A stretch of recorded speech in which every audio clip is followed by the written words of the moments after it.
KGF Kolar gold fields. ಇದರ ಬಗ್ಗೆ ತಿಳಿದುಕೊಳ್ಳಲು ನೀವು ಮೊದಲು ಅದರ ಇತಿಹಾಸವನ್ನು ತಿಳಿದುಕೊಳ್ಬೇಕು. ಆ ಸಮಯದಲ್ಲಿ ಕರ್ನಾಟಕ ಪ್ರದೇಶವನ್ನು ಮೈಸೂರು ಸಾಮ್ರಾಜ್ಯ ಎಂದು ಕರೆಯಲಾಗುತ್ತಿತ್ತು. ಈ ರಾಜ್ಯವನ್ನು ಅನೇಕ ರಾಜರು ಆಳಿದ್ದಾರೆ. 1799ರಲ್ಲಿ ಟಿಪ್ಪು ಸುಲ್ತಾನ್ ಮೈಸೂರು ಕಿಂಗ್ಡಮ್ನ ಆಡಳಿತ ಮಾಡುತ್ತಿದ್ದ. ಇಂಡಿಯಾದಲ್ಲಿ ತುಂಬಾ ರಾಜ್ಯದ ರಾಜರು ಬ್ರಿಟಿಷರ್ ಕೆಳಗಡೆ ಕೆಲಸ ಮಾಡುತ್ತಿದ್ರು. ಇದರಲ್ಲಿ ಹೈದರಾಬಾದ್ನ ನಿಜಾಂ ನವಾಬ್ ಕೂಡ ಇದ್ರು. ಆದರೆ ಟಿಪ್ಪು ಸುಲ್ತಾನ್ ಬ್ರಿಟಿಷರ ಅಡಿಯಲ್ಲಿ ಕೆಲಸ ಮಾಡಲು ನಿರಾಕರಿಸಿದ್ದ. ಎಷ್ಟೋ ಸತಿ ಬ್ರಿಟಿಷರ್ಸ್ಗೆ ಹಾಗೂ ಟಿಪ್ಪು ಸುಲ್ತಾನ್ಗೆ ಯುದ್ಧಗಳು ನಡೆದಿರುತ್ತೆ. ಆ ಯುದ್ಧಗಳಲ್ಲಿ ಟಿಪ್ಪು ಸುಲ್ತಾನ್ನೇ ಗೆದ್ದಿದ್ದ. ಆದರೆ ಬ್ರಿಟಿಷರ್ಸ್ಗೆ ಹಾಗೂ ಟಿಪ್ಪು ಸುಲ್ತಾನ್ಗೆ ನಡೆದಂತ 4ನೇ ಯುದ್ಧದಲ್ಲಿ ಟಿಪ್ಪು ಸುಲ್ತಾನ್ ಸೋತೋದ. ಏನಕ್ಕೆ ಅಂದ್ರೆ ಈ ಸತಿ ಬ್ರಿಟಿಷರ್ಸ್ಗೆ ಹೈದರಾಬಾದ್ನ ನವಾಬ್ ಹೆಲ್ಪ್ ಮಾಡಿರ್ತಾನೆ. ಈ ಯುದ್ಧದಲ್ಲಿ ಟಿಪ್ಪು ಸುಲ್ತಾನ್ ಕೂಡ ಸತ್ತೋದ. ಇನ್ನು ಮೈಸೂರು ಕಿಂಗ್ಡಮ್ ಬ್ರಿಟಿಷರ ಕೈವಶ ಆಗುತ್ತೆ. ಬ್ರಿಟಿಷರ್ಸ್ಗೆ ಲಾಯಲ್ ಆಗಿರುವಂತ ಒಬ್ಬನ ಮೈಸೂರು ಕಿಂಗ್ಡಮ್ಗೆ ರಾಜ ಮಾಡಿ ಬ್ರಿಟಿಷರ್ಸ್ ಇಂಡೈರೆಕ್ಟ್ ಆಗಿ ಮೈಸೂರನ್ನ ಆಡಳಿತ ಮಾಡೋಕೆ ಶುರು ಮಾಡ್ತಾರೆ. 1850ರಲ್ಲಿ ಬ್ರಿಟಿಷರ್ ಆಫೀಸರ್ಸ್ ಮೈಸೂರು ಕಿಂಗ್ಡಮ್ ಅಲ್ಲಿ ಇದ್ದಂತ ಕೋಲಾರ್ ಏರಿಯಾನ ಸರ್ವೆ ಮಾಡೋಕೆ ಶುರು ಮಾಡ್ತಾರೆ. ಕೋಲಾರ್ ಅನ್ನೋ ಊರಿನ ಹತ್ರದಲ್ಲಿ ಗೋಲ್ಡ್ ಸಿಗುತ್ತೆ ಅಂತ ಜನರು ಮಾತಾಡ್ಕೊಳ್ಳೋಕೆ ಶುರು ಮಾಡ್ತಾರೆ. ಅವಾಗ ವ್ಯಾರನ್ ಅನ್ನೋ ಒಬ್ಬ ಆಫೀಸರ್ ಆ ರೂಮರ್ಸ್ನ ಕೇಳಿ ಅಫಿಷಿಯಲ್ ಆಗಿ ಒಂದು ಅನೌನ್ಸ್ಮೆಂಟ್ ಕೊಡ್ತಾನೆ.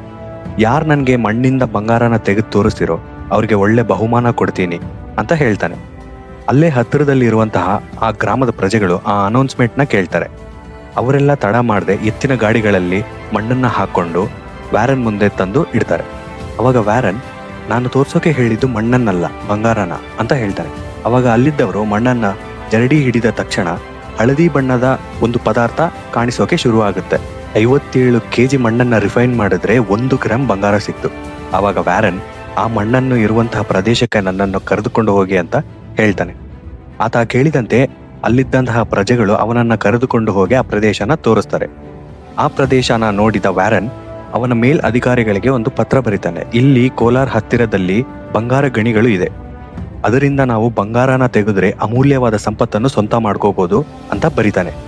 ಆ ಪತ್ರವನ್ನು ನೋಡಿದ ಅವನ ಮೇಲ್ ಅಧಿಕಾರಿಗಳು ಅಲ್ಲಿ ಇರುವಂತಹ ಬಂಗಾರದ ಗಣಿಗಳನ್ನು ಸರ್ವೆ ಮಾಡಿಸ್ತಾರೆ. ಆದರೆ ಆ ಗಣಿಗಳು ಅಷ್ಟೊಂದು ಲಾಭದಾಯಕ ಇಲ್ಲ ಅಂತ ಅವರಿಗೆ ಅರ್ಥ ಆಗುತ್ತೆ.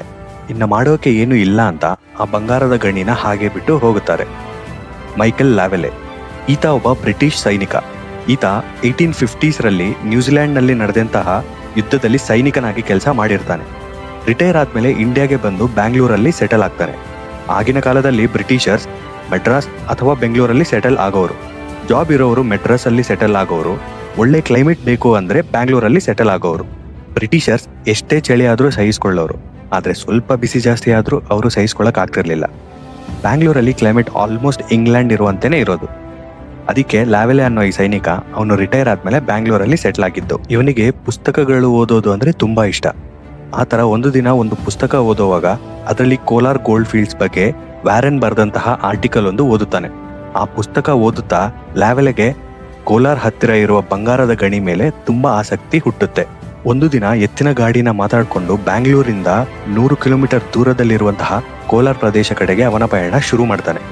ಅವನು ಅಲ್ಲಿಗೆ ಹೋದ ನಂತರ ಇಷ್ಟು ಬಂಗಾರದ ಗಣಿಗಳನ್ನು ಕಂಡು ಹಿಡಿತಾನೆ. 2 ವರ್ಷಗಳ ಕಾಲ ರಿಸರ್ಚ್ ಮಾಡ್ತಾನೆ. ನಂತರ 1871ರಲ್ಲಿ ಮೈಸೂರು ಮಹಾರಾಜರಿಗೆ ಒಂದು ಪತ್ರ ಬರೀತಾನೆ. ಗೋಲ್ಡ್ ಮೈನಿಂಗ್ಗೆ ನನಗೆ ಲೈಸೆನ್ಸ್ ಕೊಡಿ.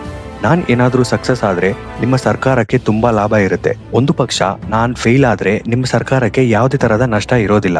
ಏನಕ್ಕಂದ್ರೆ ನೀವು ನನಗೆ ಪರ್ಮಿಷನ್ ಮಾತ್ರ ಕೊಡ್ತಾ ಇದ್ದೀರಾ ಅಷ್ಟೇ ಅಂತ ಪತ್ರ ಬರೀತಾನೆ. ಈ ಪತ್ರ ನಾನು ನೋಡಿದಂತಹ ಮಹಾರಾಜ ಲ್ಯಾವೆಲೆಗೆ ಪತ್ರ ಬರೆಯುತ್ತಾರೆ. ನೀವು ಅಲ್ಲಿ ಮೈನಿಂಗ್ ಮಾಡಿದ್ರೆ ಅದು ನಿಮಗೆ ನಷ್ಟ. ಏನಕ್ಕಂತ ಹೇಳಿದ್ರೆ ನಿಮ್ಗೆ ಅಲ್ಲಿ ಸಿಗೋ ಗೋಲ್ಡ್ ವ್ಯಾಲ್ಯೂಗಿಂತ ಅದನ್ನ ಎಕ್ಸ್ಟ್ರಾಕ್ಟ್ ಮಾಡೋಕೆ ಆಗೋ ವೆಚ್ಚನೇ ಜಾಸ್ತಿ ಇರುತ್ತೆ. ಅದು ಪ್ರಾಫಿಟಬಲ್ ಆಗಿ ಇರೋದಿಲ್ಲ. ಬೇಕಾದರೆ ಕಲ್ಲಿದ್ದಲ್ನ ಮೈನಿಂಗ್ ಮಾಡ್ಕೊಳ್ಳಿ ಅಂತ ಬರೀತಾರೆ. ಈ ಪತ್ರಕ್ಕೆ ಲ್ಯಾವೆಲೆ ಒಪ್ಪಿಕೊಳ್ಳುತ್ತಾನೆ. 20 ವರ್ಷ ಕಲ್ಲಿದ್ದಲು ಮೈನಿಂಗ್ ಮಾಡೋದಕ್ಕೆ ಸರ್ಕಾರದಿಂದ ಪರ್ಮಿಷನ್ ಬರುತ್ತೆ. ಆದ್ರೆ 1875 ಇಂದ ಲ್ಯಾವೆಲೆ ಕಲ್ಲಿದ್ದಲು ಮೈನಿಂಗ್ ಮಾಡುವ ಬದಲಾಗಿ ಬಂಗಾರನ ಮೈನಿಂಗ್ ಮಾಡೋಕೆ ಸ್ಟಾರ್ಟ್ ಮಾಡ್ತಾನೆ. ಹತ್ತಿರದಲ್ಲಿ ಇದ್ದಂತ ಹಳ್ಳಿ ಜನರಿಗೆ ದಿನದ ಕೂಲಿ ಕೊಟ್ಟು ಮೈನಿಂಗ್ ಮಾಡೋಕೆ ಶುರು ಮಾಡಿಸ್ತಾರೆ. ಆದ್ರೆ ಆಚೆ ಬರೋ ಬಂಗಾರದ ವ್ಯಾಲ್ಯೂಗಿಂತ ಕೂಲಿಗಳಿಗೆ ಆಗುತ್ತಿದ್ದ ವೆಚ್ಚನೇ ಜಾಸ್ತಿ ಆಗ್ತಾ ಇತ್ತು. ಎಷ್ಟೇ ಮಣ್ಣು ಆಗಿದ್ರು ಬಂಗಾರದ ಕ್ವಾಂಟಿಟಿ ಮಾತ್ರ ಜಾಸ್ತಿ ಆಗ್ತಾ ಇರಲಿಲ್ಲ. 2 ವರ್ಷದಿಂದ ಮೈನಿಂಗ್ ಮಾಡ್ತಿದ್ರು, ಲಾಭಗಳು ಮಾತ್ರ ಬರ್ತಾ ಇರಲಿಲ್ಲ. ಅವನ ಹತ್ರ ಇದ್ದಂತ ಹಣ ಎಲ್ಲ ಖಾಲಿ ಆಗೋಯ್ತು. ನೆಕ್ಸ್ಟ್ ಏನ್ ಮಾಡ್ಬೇಕು ಅನ್ನೋದು ಅವನಿಗೆ ಅರ್ಥ ಆಗಲಿಲ್ಲ. ಈ 2 ವರ್ಷಗಳಲ್ಲಿ ಈತ ತುಂಬಾ ಫೇಮಸ್ ಆಗ್ತಾನೆ.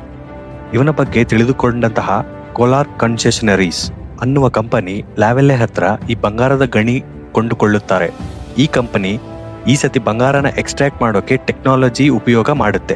ಇಂಗ್ಲೆಂಡಿಂದ ಮೆಷಿನರಿನ ಇಂಪೋರ್ಟ್ ಮಾಡಿಕೊಂಡು ಆ ಮೆಷಿನ್ಸ್ ಇಂದ ಸುರಂಗಗಳನ್ನು ಅಗೆದು ಬಂಗಾರನ ಆಚೆ ತೆಗೆಯೋ ಕೆಲಸ ಶುರು ಮಾಡ್ತಾರೆ. ಟೆಕ್ನಾಲಜಿನ ಯೂಸ್ ಮಾಡೋದ್ರಿಂದ ಕಂಪನಿಗೆ ಕೂಲಿಗಳ ವೆಚ್ಚ ಕಮ್ಮಿಯಾಗಿ ಲಾಭಗಳು ಬರೋಕೆ ಶುರುವಾಗುತ್ತೆ. 1900ನೇ ವರ್ಷಕ್ಕೆ ಬರೋಷ್ಟರಲ್ಲಿ ಆ ಗೋಲ್ಡ್ ಮೈನ್ಸ್ ನ ಹತ್ತಿರದಲ್ಲಿ ಒಂದು ಟೌನ್ಶಿಪ್ ನ ಕನ್ಸ್ಟ್ರಕ್ಟ್ ಮಾಡ್ತಾರೆ. ಆ ಟೌನ್ಶಿಪ್ಗೆ KGF ಅಂತ ಹೆಸರಿಡ್ತಾರೆ, ಅಂದ್ರೆ ಕೋಲಾರ್ ಗೋಲ್ಡ್ ಫೀಲ್ಡ್ಸ್. ಎಷ್ಟೋ ಜನ ಬ್ರಿಟಿಷರ್ಸ್, ಫಾರಿನರ್ಸ್, ಇಂಜಿನಿಯರ್ಸ್ ಅಲ್ಲೇ ಸೆಟಲ್ ಆಗ್ತಾರೆ. ಆ KGF ಟೌನ್ಶಿಪ್ ಒಂದು ಮಿನಿ ಇಂಗ್ಲೆಂಡ್ ತರ ಕಾಣಿಸೋಕೆ ಶುರುವಾಯಿತು. ಈ KGF ಬೆಂಗಳೂರಿಗೆ 100 ಕಿಲೋಮೀಟರ್ಗಳ ದೂರದಲ್ಲಿದೆ. ತಮಿಳುನಾಡಿಂದ, ಆಂಧ್ರ ಪ್ರದೇಶದಿಂದ ಎಷ್ಟೋ ಕಾರ್ಮಿಕರು KGFಗೆ ವಲಸೆ ಹೋಗೋಕೆ ಶುರು ಮಾಡಿದ್ರು. 1900ರ ವರ್ಷದವರೆಗೂ ಕೆರೋಸಿನ್ ಲ್ಯಾಂಪ್ಸ್, ಕ್ಯಾಂಡಲ್ಸ್ ಉಪಯೋಗ ಮಾಡೋರು. ಆದರೆ ಅಲ್ಲಿ ವಾಸಿಸುತ್ತಿದ್ದ ಬ್ರಿಟಿಷರ್ಸ್, ಇಂಜಿನಿಯರ್ಸ್, ಆಫೀಸರ್ಸ್ಗೆ ಈ ಲ್ಯಾಂಪ್ಸ್ ಅನ್ಕಂಫರ್ಟಬಲ್ ಆಗಿ ಫೀಲ್ ಆಗೋದು. ಅಲ್ಲಿವರೆಗೂ ಇಂಗ್ಲೆಂಡ್ನಲ್ಲಿ ಎಲೆಕ್ಟ್ರಿಕ್ ಬಲ್ಬ್ಸ್ ಮತ್ತೆ ಬದುಕಿದಂತ ಅವರು ಸಡನ್ ಆಗಿ ಕೆರೋಸಿನ್ ಲ್ಯಾಂಪ್ ಜೊತೆ ಬದುಕೋದು ಕಷ್ಟ ಅಲ್ವಾ? ಸೊ ಅವರು ಬಲ್ಬ್ಸ್ ಬೇಕು ಅಂತ ಅನ್ಕೊಳ್ತಾರೆ. ಬಲ್ಬ್ಸ್ ಉರಿಬೇಕು ಅಂದ್ರೆ ಕರೆಂಟ್ ಬೇಕು, ಕರೆಂಟ್ ಬೇಕು ಅಂದ್ರೆ ಪವರ್ ಪ್ಲಾಂಟ್ ಬೇಕು. ಸೊ ಪವರ್ ಪ್ಲಾಂಟ್ ನ ನಿರ್ಮಾಣ ಮಾಡಬೇಕು ಅಂತ ಅನ್ಕೊಂಡ್ರು. ಇದಕ್ಕಾಗಿ ನಮ್ಮ ಮೈಸೂರು ಮಹಾರಾಜರನ್ನ ಪರ್ಮಿಷನ್ ಕೇಳಿದ್ರು. ಮಹಾರಾಜರು ಕೂಡ ಒಪ್ಕೊಂಡ್ರು. 150 ಕಿಲೋಮೀಟರ್ ದೂರದಲ್ಲಿ ಇರುವಂತಹ ಕಾವೇರಿ ನದಿ ಮೇಲೆ ಹೈಡ್ರೋ ಎಲೆಕ್ಟ್ರಿಕ್ ಪವರ್ ಪ್ಲಾಂಟ್ ನಿರ್ಮಾಣ ಮಾಡೋಕೆ ಶುರು ಮಾಡಿದ್ರು. ಮೆಷಿನ್ಸ್ ನ ಅಮೆರಿಕಾಯಿಂದ, ಜರ್ಮನಿಯಿಂದ ಇಂಪೋರ್ಟ್ ಮಾಡ್ಕೊಂಡ್ರು. ಆ ಮೆಷಿನ್ಸ್ ನ ಎತ್ತಿನ ಗಾಡಿ ಮೇಲೆ, ಕುದುರೆಗಳ ಮೇಲೆ ನಿರ್ಮಾಣ ಮಾಡುವ ಸ್ಥಳಕ್ಕೆ ಟ್ರಾನ್ಸ್ಪೋರ್ಟ್ ಮಾಡಿದ್ರು. ಪವರ್ ಪ್ಲಾಂಟ್ ಇಂದ KGF ವರೆಗೂ ಅಂದ್ರೆ 150 ಕಿಲೋಮೀಟರ್ ಟ್ರಾನ್ಸ್ಮಿಷನ್ಸ್ ವೈರ್ ಹಾಕಿದ್ರು. ಆಗಿನ ಕಾಲದಲ್ಲಿ ಪ್ರಪಂಚದಲ್ಲಿ ಅಷ್ಟು ಉದ್ದದ ವೈರ್ಸ್ ಯಾವ ದೇಶದಲ್ಲೂ ಹಾಕಿರ್ಲಿಲ್ಲ. ಫಸ್ಟ್ ಟೈಮ್ ಇಂಡಿಯಾ ಅಲ್ಲಿ, ಅದರಲ್ಲೂ KGF ಅಲ್ಲಿ ಹಾಕಿದ್ರು. ಪವರ್ ಪ್ಲಾಂಟ್ ಕಂಪ್ಲೀಟ್ ಆಯ್ತು. ಕೆರೋಸಿನ್ ಲ್ಯಾಂಪ್ಸ್ ನ ಕರೆಂಟ್ ಬಲ್ಬ್ಸ್ ರಿಪ್ಲೇಸ್ ಮಾಡಿದ್ವು. ಆಗಿನ ಕಾಲದಲ್ಲಿ ಏಷ್ಯಾ ಅಲ್ಲಿ ಇದೇ ಸೆಕೆಂಡ್ ಪವರ್ ಪ್ಲಾಂಟ್. ಮೊದಲನೇದು ಜಪಾನ್ ನಲ್ಲಿತ್ತು. ಆಗಿನ ಕಾಲದಲ್ಲಿ ಯಾವ ಜಾಗಕ್ಕೂ ಕರೆಂಟ್ ಇರಲಿಲ್ಲ. ಈವನ್ ಬ್ಯಾಂಗ್ಳೂರ್ ಹಾಗೂ ಮೈಸೂರಿಗೂ ಕೂಡ ಇರಲಿಲ್ಲ. ಏಷ್ಯಾನಲ್ಲಿ ಜಪಾನ್ ಹಾಗೂ KGF ಬಿಟ್ಟು ಬೇರೆ ಎಲ್ಲೂ ಕರೆಂಟ್ ಇರಲಿಲ್ಲ. KGFಗೆ ಕರೆಂಟ್ ಬಂತು ಅಂದ್ರೆ ಅದು ಕೇವಲ ಬಂಗಾರದ ಗಣಿಯಿಂದ ಮಾತ್ರ. ಯಾಕಂದ್ರೆ ಅವಾಗ ಬಂಗಾರಕ್ಕೆ ಅಷ್ಟು ಬೆಲೆ ಇತ್ತು. ಸೊ 1902ರ ಹೊತ್ತಿಗೆ ಅನ್ಇಂಟರಪ್ಟೆಡ್ ಪವರ್ ಸಪ್ಲೈ ಇದೆ. ಆದರೆ ಕೆಲವು ದಿನಗಳ ನಂತರ KGF ನಲ್ಲಿ ಗೋಲ್ಡ್ ರಿಸರ್ವ್ಸ್ ಕಮ್ಮಿ ಆಗುತ್ತಾ ಬಂತು. ಅಷ್ಟರಲ್ಲಿ ಆಫ್ರಿಕಾಲಿ ಗೋಲ್ಡ್ ರಿಸರ್ವ್ಸ್ ಗುರುತಿಸಿದ್ರು. ಅವಾಗ ಎಲ್ಲಾ ವ್ಯಾಪಾರಿಗಳು ಆಫ್ರಿಕಾ ಕಡೆಗೆ ಶಿಫ್ಟ್ ಆಯ್ತು. ದೇಶಕ್ಕೆ ಸ್ವಾತಂತ್ರ್ಯ ಬಂದ ನಂತರ ಎಲ್ಲಾ ಗೋಲ್ಡ್ ಮೈನ್ಸ್ ಭಾರತ ಸರ್ಕಾರ ಸ್ವಾಧೀನ ಮಾಡಿಕೊಳ್ಳುತ್ತೆ. 1957ರ ಹೊತ್ತಿಗೆ ಎಲ್ಲಾ ಗೋಲ್ಡ್ ಮೈನ್ಸ್ ಭಾರತ ಸರ್ಕಾರಕ್ಕೆ ಸಂಪೂರ್ಣವಾಗಿ ಸೇರುತ್ತೆ. ಒಂದು ಸಲ ಅಂದಿನ ಪ್ರಧಾನಮಂತ್ರಿಯಾಗಿದ್ದ ನೆಹರು ಅವರು ಡೆವಲಪ್ಮೆಂಟ್ ಪರ್ಪಸ್ಗೋಸ್ಕರ ಲೋನ್ ಕೇಳುವುದಕ್ಕೆ ವರ್ಲ್ಡ್ ಬ್ಯಾಂಕ್ಗೆ ಹೋಗುತ್ತಾರೆ. ಆದರೆ ಶ್ಯೂರಿಟಿ ಆಗಿ ಇಡುವುದಕ್ಕೆ ಯಾವುದೇ ಸರಿಯಾದ ಪ್ರಾಪರ್ಟಿ ಇಲ್ಲದೆ ಇರುವ ಕಾರಣ ಲೋನ್ ಕೊಡುವುದಕ್ಕೆ ವರ್ಲ್ಡ್ ಬ್ಯಾಂಕ್ ಒಪ್ಪುವುದಿಲ್ಲ. ಅವಾಗ ನೆಹರು, ನಮ್ಮ ಹತ್ತಿರ ಬೆಲೆ ಕಟ್ಟಲಾಗದ ಆಸ್ತಿ ಇದೆ, ಅದು KGF ಅಂತ ಹೇಳ್ತಾರೆ. ಅವಾಗ ನೆಹರು KGF ನ ಶ್ಯೂರಿಟಿ ಆಗಿ ಇಟ್ಟು ವರ್ಲ್ಡ್ ಬ್ಯಾಂಕ್ ಹತ್ರ ಲೋನ್ ಪಡೆಯುತ್ತಾರೆ. 2001ರ ಸಮಯಕ್ಕೆ KGF ನಲ್ಲಿ ಸುಮಾರು 3 ಕಿಲೋಮೀಟರ್ ಆಳವಷ್ಟು ಸುರಂಗಗಳು ಅಗೆದಿರುತ್ತಾರೆ. ಇನ್ನೂ ಆಳವಾಗಿ ಅಗೆಯುವುದರಿಂದ ಉಪಯೋಗ ಇಲ್ಲ. ಏನಕ್ಕೆ ಅಂತ ಹೇಳಿದ್ರೆ, ಅಷ್ಟು ಆಳದಿಂದ ಬಂಗಾರನ ತೆಗೆಯೋಕೆ ಆಗುವಂತಹ ವೆಚ್ಚ ಗೋಲ್ಡ್ ವ್ಯಾಲ್ಯೂಗಿಂತ ತುಂಬಾ ಜಾಸ್ತಿ ಆಗಿರುತ್ತೆ. ಅಲ್ಲಿ ಕೆಲಸ ಮಾಡುತ್ತಿದ್ದಂಥವರ ಕೆಲಸ ಕಾಪಾಡೋಕೆ ಪ್ರಾಫಿಟ್ ಇಲ್ಲದಿದ್ದರೂ 2001ರವರೆಗೂ ಸರ್ಕಾರ KGF ಅಲ್ಲಿ ಮೈನಿಂಗ್ ಮುಂದುವರಿಸಿದರು. ಆದರೆ 2001ರ ನಂತರ ಸರ್ಕಾರಕ್ಕೆ ನಷ್ಟ ಹೆಚ್ಚಾಗಿ ಹೋಯಿತು. ಅದಕ್ಕಾಗಿ ಸರ್ಕಾರ ಮೈನಿಂಗ್ ನ ನಿಲ್ಲಿಸಬೇಕು ಅಂತ ತೀರ್ಮಾನ ತಗೊಳ್ಳುತ್ತೆ.